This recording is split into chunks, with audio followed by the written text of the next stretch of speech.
news from some new data that we've been able to put together that no one has ever seen before, and I'll just very quickly go through these. So I was telling the president that he did the right thing in calling for a new head of the Bureau of Labor Statistics, because this shows that over the last 2 years of the Biden administration, the BLS overestimated job creation by 1.5 million jobs. That's Mr. President, that's a gigantic error. And I don't know if she's, I'm not It might making not have been an error, that's the bad part. If it was an error, it would be one thing. I don't think it's an error. I think they did it purposely. Whether that, you may well be right, but even if it wasn't purposefully, it's incompetence. Right. Okay, so 1.5 million jobs overestimated. We have access to the,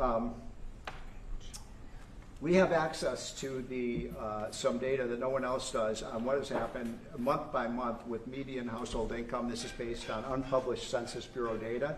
It will be released sometime in the next 6 months, but we get an advanced look at it. And so I was telling the president in his first 5 months in office, starting in January through the end of June, the average median household income adjusted for inflation for the average family in America is already up $1,174. That's an incredible number. Yeah. Just came out. Just came out. So that's a giant gain. And if I would have said this, nobody would have believed it. There's your number. We're doing well. So the next one compares, we finally have the 2024 data on what happened with real family income in the United States. And so what I did was I compared the record in Donald Trump's first term with the Joe Biden first term. And you can see that, by the way, these dotted lines here, Mr. President, that's COVID. So if it had not been for COVID, these numbers would have been substantially better. But even taking account President Trump's last year in 2020, we saw a $6,400 real after inflation gain in income for the average family. And that compares with Joe Biden, which was a measly $551. So, Mr. President, you gain 10 times more income for the average family than Joe Biden is because of your policies. And that's taken into consideration COVID, yep. Which a lot of times you don't have to do that. Because but I'm very glad you did. We were over almost 8,000 until look at that number. Yeah. Okay. So then we looked at which families did the best. And we have data from the Census Bureau that shows by income percentage. So the 25th percentile is the lowest income, 75th percentile is the highest income. And what I find fascinating about this, Mr. President, is every income group did better. The red is President Trump, the blue is President Biden. Every single income group did better under President Trump. But what's really amazing is look what happened under Biden. The lowest income group lost income under Biden. They were poor 4 years after Biden's presidency. No gain virtually whatsoever for the middle class. And the rich was the only group that did better under Biden, which is ironic because Biden keeps saying he was trying to get rid of income inequality. He made income inequality worse, not better. It was President Trump that reduced income inequality. These numbers just came out, by the way. Yep. And then finally, these are the numbers just I just showed you in percentage terms. Mr. President, these are the numbers in dollar terms. So even the lowest income, 25th percent, gained about $4,000 in income. That's a lot for a lower income family.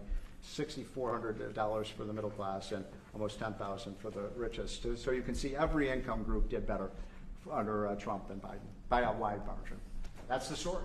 I think when you look at them, they're all something, but this one chart really says it better than anything. If you look at this is great, but this chart is pretty amazing right here.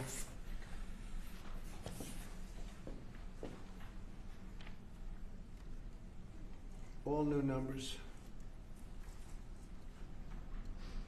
Okay, so we're going to go now over to East Room, and we're going to celebrate some very brave people with the Purple Hearts. Yeah, please. Mr. President, just to follow up on the India tariffs, do you expect increased trade negotiations, since you've announced the 50% tariff? No, not until we get it resolved.